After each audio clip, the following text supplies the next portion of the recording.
Welcome to Yankee Stadium.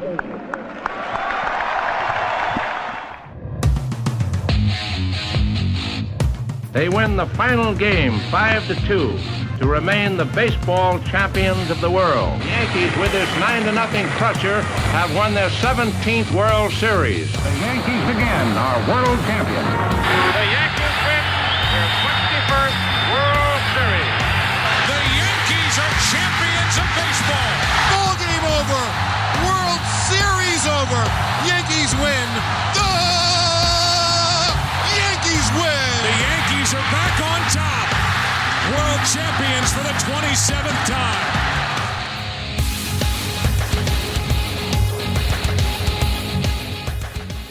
Welcome back, Yankee fan. This is the Chase for 28 podcast, episode 123. My name is Chris, and I'm joined by the Podcast Padre, fresh off a birthday, and he's happy, and the Yankees are winning. How you doing, Pop? Yeah, all's right with the world. See, what's that song? What a difference a day makes. A day, a week. A week. This is why you can't go crazy, Yankee fan. It's too long of a season. You just don't want to string together week after week after week of going 1-6, 2-5. That's how you become the Chicago White Sox or the Colorado Rockies or the New York Mets. Anyway. I'll put it to you this way. Is everything hunky-dory in Yankee land? I mean, when you're winning, fine, nope. But it's all because of the pitching this week. It's not the hitting. Yes, the pitching. Thank God for the pitching. T-shirts coming soon. All right, let's get into this episode. We're going to kick it off with our trivia question. And last episode, episode 122, we left you with this question. Which Yankee pitcher threw a no-hitter in 2021? And we did get some guesses, so let me go over to the texting line. And this message comes in from Alex. All right. He says, too easy for trivia this week. It was Corey Kluber. I remember listening to it on the radio broadcast. Wasn't that also like the last game he pitched because he went the distance and he ended up being injured like 2 days later? I think that's very accurate. Correct answer. And I don't think we ever saw Corey Kluber pitch ever again. No. If you remember, I think before he did that, we went to that game. We sat in the box, and I think he pitched against Detroit. He threw like a 2-hitter or something like that. Remember that game? Yeah. Yes, I do. That was the game I wish I took Tupperware to bring food home. Yes. I think that was for my 40th birthday. Wow. Or something like that. Yeah. 40 was a big one. Yep. Whatever. Did the Cuisini send in an answer, and was he correct? No. I guess since Don Mattingly was not a pitcher, he begged out of this one. I guess answering the trivia question is not a part of his routine. Yeah. On his may I add, his Saturday morning routine. God forbid this episode is not dropped on Saturday morning. I guess I should get a time from him, too, on Saturday morning. But, well, you know what? To be fair, as somebody who's been podcasting for over a decade, you do become part of people's routine. So we got at least one guy who's waiting for this episode. There you go. I don't think he's listening at 5 a.m. when it drops, but we are a part of people's lives. We may not hear from them, but we're a part of people's lives. Got to tell. Cuisini, we want some guesses on the trivia. Got a good one today. Yeah. Send a text and please. He was even alive when it happened. But more later. More to follow. We all were. Yes. More to follow. Yes. So let's get into it. So the Yankees, again, a week has passed. Here we go. The Yankees are currently, as we record this on Saturday morning, April 25th, the Yankees are 17-9. They are 8-5 at home, 9-4 on the road, 8-2 in their last 10. This was a good week for the Yankees. And again, like we said, what a difference a week's make. They swept the Royals. They swept the Red Sox. They won last night in a big way against the Houston Astros, who, let's be honest, the Astros have kind of been a thorn in our side for the better part of 8-9 years. And the Astros, they are not playing good baseball at all. So let's beat up on the bad baseball teams, shall we? That's what you got to do. The Astros, just so we document it, they are 10-17 and dead last in the American League West. I don't remember the exact statistic I heard last night, but our good old friend, Altuve, I won't reference his first name in Yankee Stadium. He, starting with last year, I forgot what the actual number was, but he is now like the worst fielding second baseman. Wasn't there talk in the preseason this year in spring training about moving him back to the outfield or making him an outfielder? I think he might have already played a couple of games. I mean, they said playing left field last year was a failure. So they put him back at second base. I think he's kind of played both. So as they said, the man can still hit, but he's forgotten how to catch the ball. So Good. Not my problem. That's not our problem. Yes, if you go to Google and you type in Altuve outfield, it's all plays of him making mistakes in the outfield too. So certainly give those videos likes and share them widely. Oh yes. Let's watch them. So let's rewind this. So sweeping the Royals. What are your thoughts? 4-2, 13-4, 7-0. Yeah, I was just glad to see them win the Sunday game. That's usually the one like, okay, we win Friday, we win Saturday, and Sunday, like maybe we score 2-3 runs in the first 2 innings, and then the offense shuts down and we lose the game. This time they kept scoring.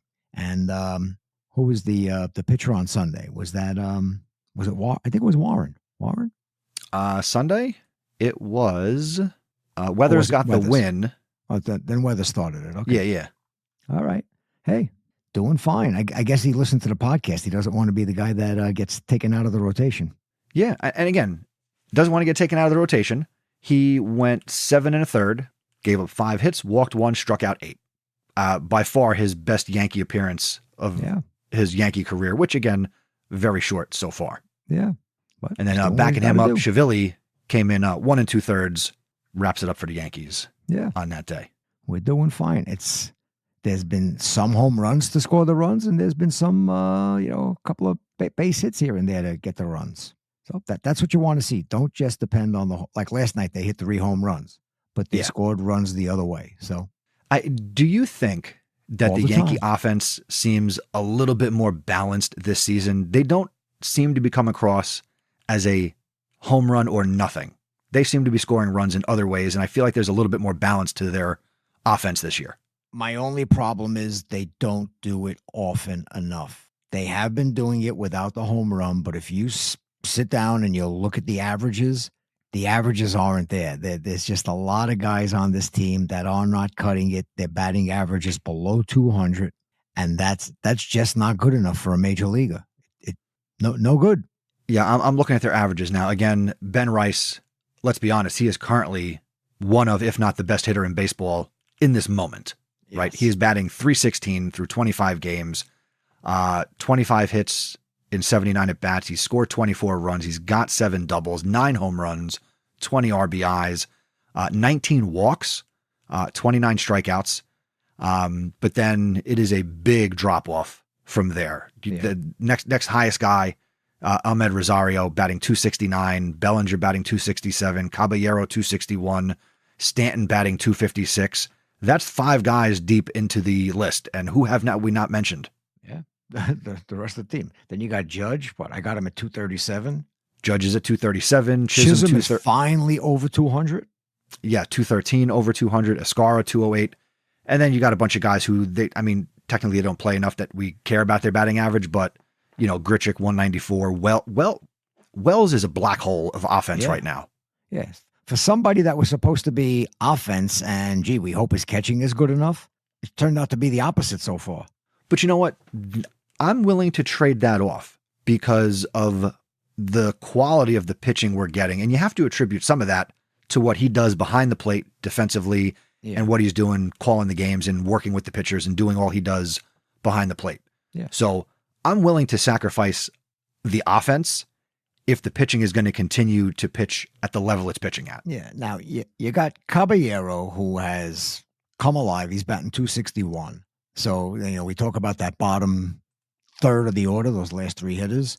So now, okay, if you got Wells under 200, McMahon, who I think should, if I hit the ball to left field, I got a shot, but still, he's not a good enough bat. But now hold on. Let me piggyback off you for a second there. So I just changed the stats to the last 7 days. So when you look at these bottom of the lineup guys in the last week, again, super small sample size, but in the last week, Jazz Chisholm batting .438, Escara 400, Caballero 368, Grichuk 364, Stanton 333, and these are through in the last, 4 games and, 15 to 16 at bats. Caballero having 19 at bats in the last week. So in the last week where the Yankees, sweep 2 series, the bottom of the lineup is coming through. So, all right. So that's a week. Now you just got to keep going. Well, maybe Caballero hears the footsteps of Anthony Volpe. Now he moved up to, I think he's playing in Scranton a few games. Hey, a moment of silence. You heard what happened in last night's game, don't you? No. My man got hurt walking. What happened? You didn't hear? I was busy doing other baseball activities yesterday. But I thought maybe Stanton came out of the game. Check him out. Something happened. They took him out of the game. Stanton day-to-day after exiting with right lower leg tightness. All right, let's read this. That's it. He's done for he'll be back in August. Stanton, who had reached on an RBI single that gave the Yankees a 6-2 lead in the 6th, was at second base, and Jazz Chisholm Jr. at first when J.C. Escar hit a line drive that Houston's Dustin Harris was unable to corral. Stanton was halfway between second and third, waiting to see if the catch would be made. Before trotting to third, Stanton was replaced by Grichuk. Aaron Boone said after the game, just some tightness in his calf. Hopefully we get ahead of it. Hopefully we got ahead of it. We'll just see where he's at Saturday. No, that man... Are you just sad because that impacts the best birthday gift you got?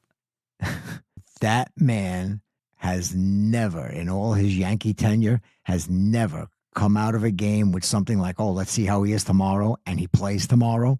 I'll see you in 3 months. But again, we talked about it at the beginning of the season. All right, now let's say he goes on the DL. Now we get a chance to bring somebody up. And I believe there's somebody down on Scranton who's been tearing it up, both defensively and offensively. I think he goes by the name the Martian. Excellent. Yeah, he's batting 3-something. I read about it. Yeah, I think it was yesterday. He's tearing it up down there. They said the defense has come along. He's hitting. Would you like to hear his stats so far this year in 2026? Go ahead. Let her rip. All right, 22 games, 85 at bats. He has scored 15 runs. He's got 26 hits. 5 doubles, 3 home runs, 13 RBIs, 13 walks, 1 intentional, so 14, 15 strikeouts in 85 at bats. I just seeing less than 20 makes me feel good. Yeah. He's got 8 stolen bases and he's batting .306. His on base percentage, .404. He's slugging .471, OPS .875. Stanton goes on the DL and they bring him up. You can stick him in the outfield and now maybe you can give Judge, the half day off being DH. Sure would be nice. You got things going on here. Of course, now I'm going to go look at the Scranton Wilkes-Barre Rail Riders roster, and I just feel like this is something the Yankees would do, right? So here's their outfielders: Seth Brown, Jason Dominguez, Duke Ellis, Yanquiel Fernandez, and Spencer Jones. Watch them call up a guy. I'm just going to pick one. They'll call up Duke Ellis, and they won't call up Dominguez. And they'll give you some cockamamie reason why Jason Dominguez, they won't, like, that's the kind of stupid thing they'll do. Well, we'll have to wait and see. Stanton right now is in the hospital with 53 surgeons looking at his lower leg. Like I said, if he doesn't go on the DL, I personally will be shocked. Right? I said it. Maybe he won't go on the DL. I'll be shocked. That's all I got to say. That's all I got to say. All right. So we're on Stanton watch. Okay. For which we'll put in. Oh, it stopped. He's dead. No. All right. So life is good. Pitches. Life is good. Let's talk about this Yankee pitching. Let's talk about Cam Schlittler and Max Fried slicing and dicing the Red Sox this week. Yeah. I mean, this past week, you cannot complain about anybody. All 5 starters. And actually, hold on real quick. Let's talk about Heel, right? Coming back. Heel makes his return to the rotation, right? Yeah. Against the Red Sox. 6 1/3 innings. Gives up 2 hits. Only struck out 2, but hey, who cares? Only gave up 2 hits. No earned runs. That's it. 2 Pitched hits. into the 7th. Life is good. Yeah. Life is good. It makes, I think, what was it? Last week we were talking about, okay, when Cole and Rodon are ready to come back, who's going to the bullpen? That's a nice problem to have. That's all I got to say. And real quick, speaking of Garrett Cole, no. Right. And speaking of Garrett Cole, he made another rehab start this week for Hudson Valley. So a single A start, but still pitching nonetheless. Yeah. And I believe they talked about the timeline he's on, and they are in no rush to bring him back. Obviously, when you're investing that kind of money in that kind of pitcher, you're just going to follow the timeline. Yeah. There's no, especially with the team playing well, there's no need to rush him back to the bigs. Yeah, no, I think we'll see Rodon first. I think a couple of weeks we're going to see him. Yeah, definitely. Even according to their timeline, yeah, Rodon's going to come back. Then you're probably going to see Volpe. Volpe might come back when they come back for the homestand. So depending on how his thing is going. Okay, I think we talked about it last week. When Volpe comes back, somebody's got to go. I've thought about it, and I've made up my mind. I know what I'll do. What say you? You know what you'll back. do. I know the roster change I'll make. So Volpe's ready to come back to the major leagues. Volpe What do the comes Yankees back, do? and as they said, he's the starting shortstop. I was going to say maybe they could just give him his outright release and he could go be the starting shortstop somewhere else. No, No, gonna that's happen. not an option. Not going to happen. Not going to happen. I think you got to cut Grichuk loose, right? He was a late offseason addition, and I think he'd be the one to go. Now, I was coming to my opinion on it based on the roster the way it is. But while you were talking, I just thought, now, wait a minute. If Stanton goes on the DL and you bring up Dominguez. Then you don't have to do anything. Right. Dominguez can play the outfield. Well, if Stanton goes, but again, you still need somebody to go out and play the outfield. I guess Caballero can go out and play the outfield. Well, Grichuk is an outfielder. But you said you would cut Grichuk. But you just mentioned that if Stanton goes to the IL, you put him on the IL, you can activate True. Volpe. Okay. Yes. Okay. All right. And then you don't have to eliminate anybody. That throws everything. Let's say Stanton didn't get hurt. What was your suggestion? Yeah. What's the move? I think Grichuk has come alive. If Stanton gets hurt, all right. Stanton gets hurt, and you bring up Volpe. All right. All right. Stanton's not hurt. I would have released. Don't throw anything at me. I would have released our backup first baseman, our right-handed first baseman, Goldschmidt. That would not be a bad option. I think Rosario could, in a pinch, play first. But see, now here's the thing. I think the big rub in the last week and a half to 2 weeks has been, I'm going to say, the poor treatment of Ben Rice. Again, he's hitting. He's showing he can hit lefties. If you get in there against a team's, ace and they're a left-handed pitcher, most guys are going to get beat by a team's top left-handed pitcher, right? So I think he's a good enough hitter that the more opportunities you give Ben Rice to hit left-handed pitching, the better he's going to get. Yeah. Now, and I would like to find that out here in April and May. And then if you got to tweak the roster and find a new backup right-handed first baseman, or figure out who can also learn how to play first base and be a right-handed bat against left-handed pitching, then figure it out. But But again, if you want to give him a rest, that there's a tough lefty that let's say he's played a week. All right, tough lefty. I want to give him a rest. Sit him down. Let Rosario play first. I think he could do it. My mind says you catch a ground ball at third, you can catch a ground ball at first.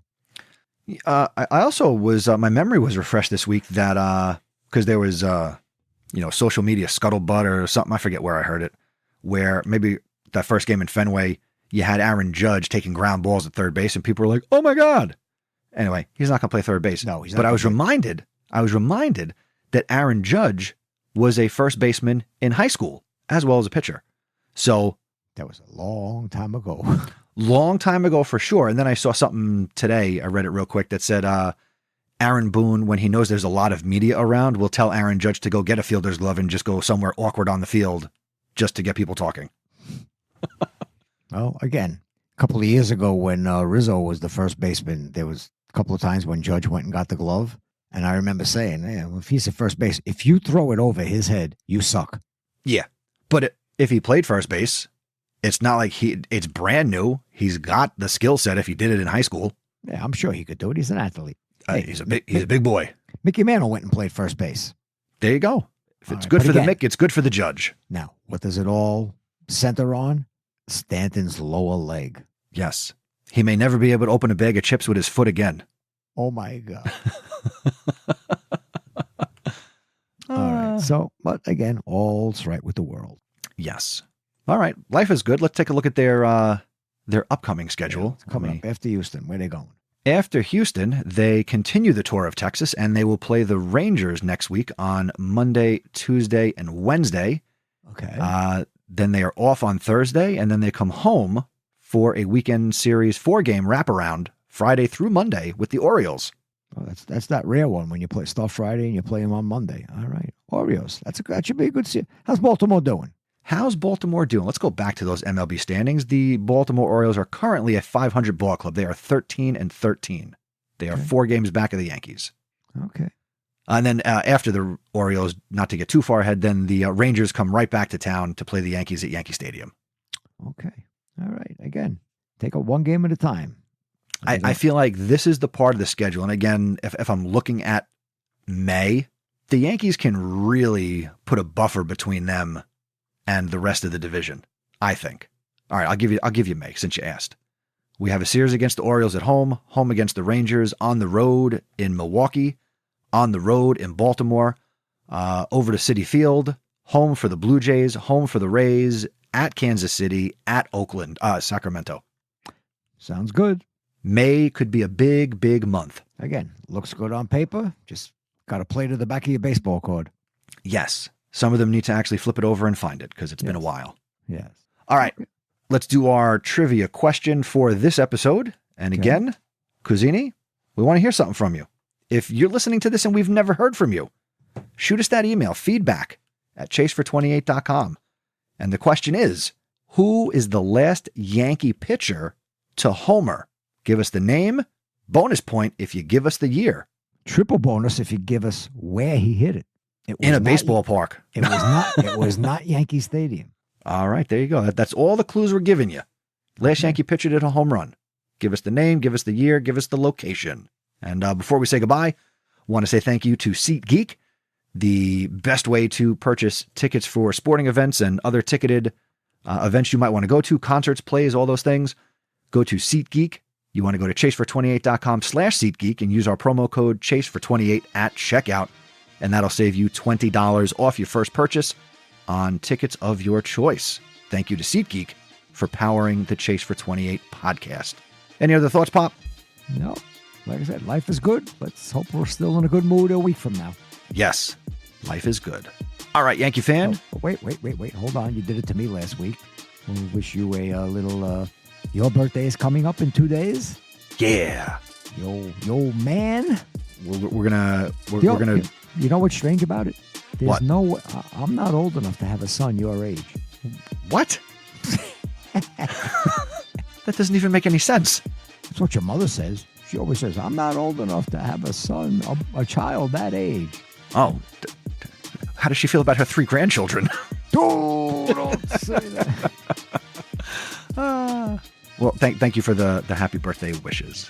I'll be a year older the next time we record. I'll be Garrett Cole. I'll be 45. All right. We'll be back next week. Sorry for the few hour delay, Cusini, but this will be in your podcast feed at the moment you're listening to it. Oh, I'll let him know it's dropping. If we hang up, I can drop it in the next 15 minutes. Ooh, all right. Okay.